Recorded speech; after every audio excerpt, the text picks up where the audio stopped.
What's good, YouTube? Welcome back. Thank you for clicking onto this reaction. I hope you're looking forward to it just as much as I am. If you haven't already, head over to the content creators page. That link is in the description box down below. If you haven't already and you're enjoying our content, you know what you need to do. You need to like, comment, subscribe, hit that notification bell, but we're going to jump straight into this one. Okay, we're ready for episode 2, yeah? The Horns of Hattin, July 4th, 1187. The battle is over. Bodies lie across the slopes, dismembered and baking in the sun.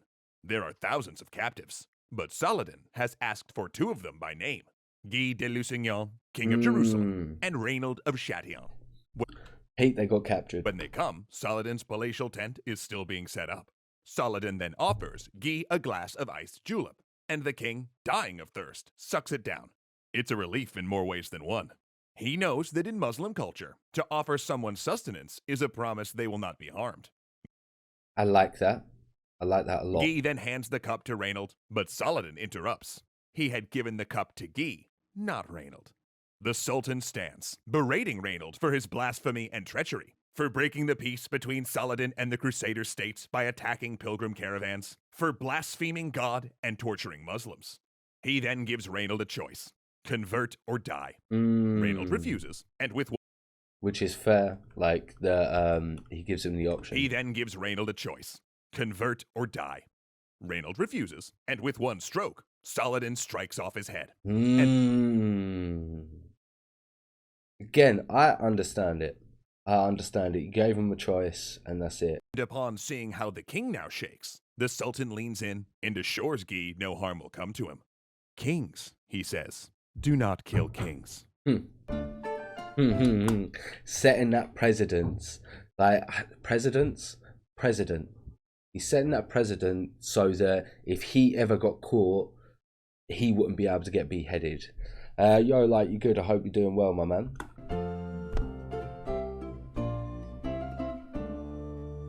The Battle of Hattin is often listed among the most pivotal military victories in world history. This is because Saladin had done much more than engage and defeat the armies of the Crusader states. He had utterly destroyed them. He had broken the military power of the Latin kingdoms to the point that they could garrison castles but had no field army. He'd captured the True Cross, the most holy relic of the Crusader states, dealing a severe blow to the kingdom's morale and spurning a minor crisis of faith. And finally, he had taken hostage the King of Jerusalem, the Grand Master of the Knights Templar, and so many high-ranking nobles that once the captives' families ransomed them back, their financial ability to wage war was diminished. I was about to say, he had all the chips in the poker. He played his hand and he won all of those chips. The lower-ranking captives, those without a noble family to bail them out, were largely sold into slavery, flooding the Damascus markets to the point that a Christian slave could be had for only 3 dinars. Knights of the military order. Wow, interesting. The Knights Templar and Hospitaller, who were too dangerous to let live and useless as captives because they refused to be ransomed, were executed clumsily by clerics a few days after the battle. Understandable. Only those few who did convert to Islam were spared. It was a monumental victory, but to make it count, Saladin knew he had to capitalize on it quickly. See, much like the Christian force that they had just defeated, Saladin's army was a coalition of semi-rivals. For over a decade, Saladin had essentially struck a bargain with the leaders of the Muslim Middle East. Unite under the leadership of Saladin, accept the primacy of the Ayyubid dynasty, and he would defeat and conquer the Crusader states. Fair?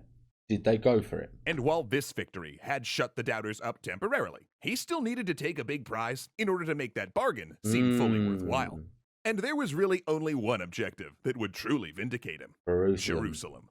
Granted, it wasn't the most strategically important target. That would be Tyre, with its defensive walls and positions on the Silk Road, but Jerusalem was symbolically crucial. Considered the second holiest city in Islam, Jerusalem contained the Dome of the Rock, the site where the Prophet Muhammad was said to have ascended to heaven, standing on the rock where Abraham had prepared to sacrifice his son to God. Across from it was the Al-Aqsa Mosque, where the Prophet had led. It's crazy how one place has so many ties from so many different cultures. So one place has ties to all of those different people and all of those different cultures, And there's, yeah, it's very impressive that one place has that much reach, I think. Led prayers, and both were on the Temple Mount, a site also sacred to Jews and Christians. But when the First Crusade took Jerusalem in 1099, they'd turned the Dome of the Rock into a Christian church, and the Al-Aqsa Mosque into a palace, and later headquarters for the Knights Templar. By Islamic standards, this had spiritually polluted both sites, particularly the Dome of the Rock, since the alterations had included religious art depicting human figures, which are forbidden in Islam. But if Saladin could reverse what the Muslim... Oh, pictures with humans are forbidden. ...had included religious art depicting human figures, which are forbidden in Islam. That's a very interesting tradition. Can someone explain why for me? Because I'm obviously not educated in the reason why. I don't know. And I'd just like to know what the reasoning for that is. But if Saladin could reverse what the Muslim world looked on as an 88-year occupation, it would legitimize his campaign. And Jerusalem lay nearly undefended, with Guy having thrown... Oh, so they never united. The Seljuks even supported the Crusaders against Saladin. Okay. ...everything in what the Muslim world looked on as an 88-year occupation, it would legitimize his campaign. And Jerusalem lay nearly undefended, with Guy having thrown everything into Hattin. Saladin swept into Christian-held Palestine, taking city after city. Knowing that his forces might splinter if defeated, or even pinned down in a siege, So he was really relying on his men to stay loyal to him as well. Kept the speed of the advance up by offering the Christian cities generous terms if they surrendered without a fight.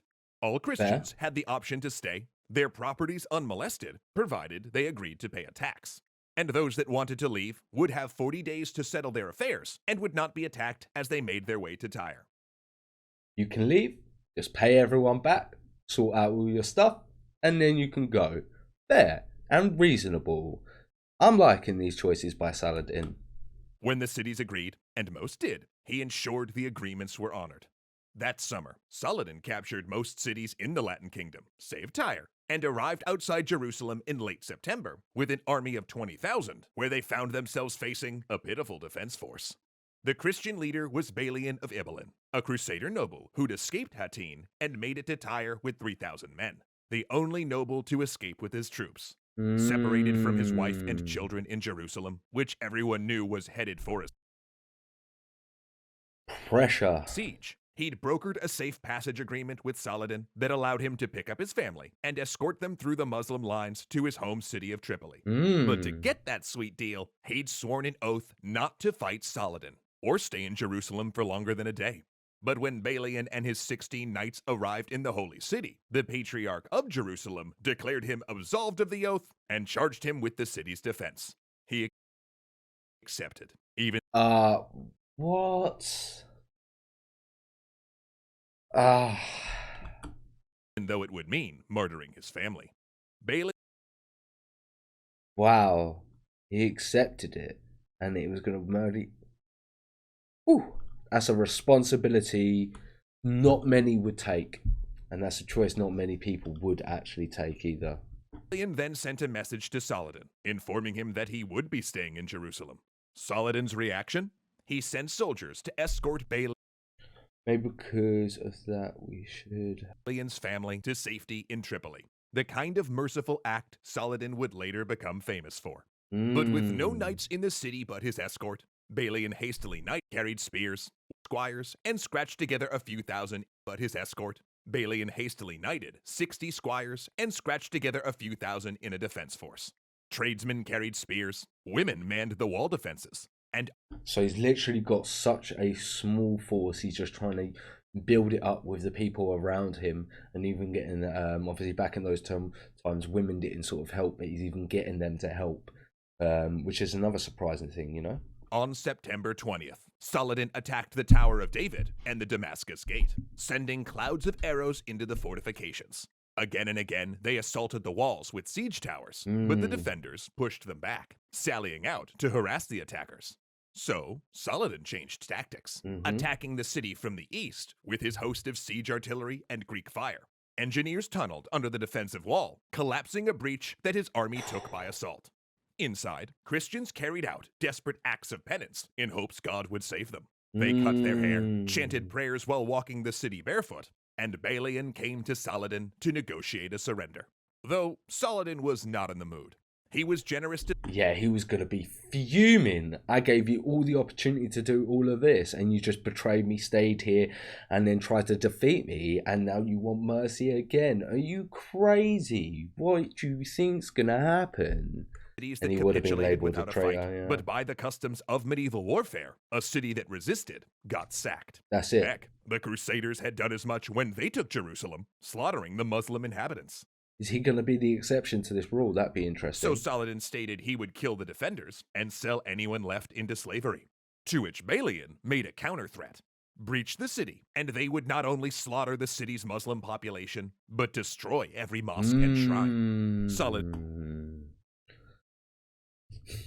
It's a threat with a threat, really, isn't it? Is it justified? Kind of justified when you're fighting for your life. You know, will you actually go through with it? That's an interesting one. Let me know what you guys think. Then took a moment and met with his captains, weighing the risk of damage against the possibility of looking weak to his allies. He decided to make the deal. The final negotiation centered around ransoms, with the Crusaders coming up with enough money to pay ransoms for 7,000 of their citizens, with the 15,000 they could not afford sold into slavery. However, who chose the 7,000 people to be alive? Clearly the people with the most money and the highest name and the highest position. But wow, imagine getting told that only 7,000 of you are going to be able to survive, and then the rest of you are getting sold into slavery. Imagine having to deal with that reality. Do you commit suicide? What do you do at that point? It's a very difficult one, I think. Saladin was able to free Based on 3,000 defense of Muslims Jerusalem. I'll keep previously that in kept mind then. by the Crusaders Easy. as slaves, and in the spirit of celebration, he released nearly 1,000 Christian prisoners of war. The holy city was handed over without a bloody sack. Muslim clerics stripped the images out of the Dome of the Rock and purified the Temple Mount with incense and rosewater. Saladin then handpicked the cleric to give the first sermon there, a man who called the recovery of Jerusalem after 88 years a gift from God, comparing Saladin's achievement to that of the Prophet Muhammad himself. His victory... That's a big claim, isn't it? Was complete. Did that cause any division, or was everyone happy with that sort of statement? Casting Saladin as both a victorious general and a man of integrity. In taking Jerusalem, he had killed no innocents, treated captive noble women well, and abided by his oaths. Even when advisors pushed him, he refused to attack the ransomed Christians headed to Tyre, or destroy the Church of the Holy Sepulchre, reportedly built over Christ's tomb. See, it seems like he has got a really good name, Saladin. For what he sort of done and how fair he was, which is really impressive, really interesting. But the backlash was already on its way. The Vatican. That's the problem. Even if you are nice, you still get repercussions due to that. October 20th, 1187. People the Archbishop of Tyre approaches Pope Urban III. The Pope is surprised to see him so far from the Holy Land. The Archbishop kisses the Pope's ring and tells him of the disaster of Hattin, of the capture of King Guy, and of the loss of the true cross. He says Jerusalem is vulnerable. He doesn't know it's already fallen. Pope Urban's face goes red, then purple. His guards think it's rage until the Holy Father coughs and grasps at his chest, dead of a heart attack, the last casualty of Hattin. Can't write history, guys. You cannot write history. But the word is out across Europe now, and nobles, including kings, are volunteering for a third crusade, including one that will prove himself Saladin's greatest foe, Richard the Lionheart. Legendary patron. And that's the end of that one. Oh my god. Yeah, I'm enjoying this. We'll probably jump straight into an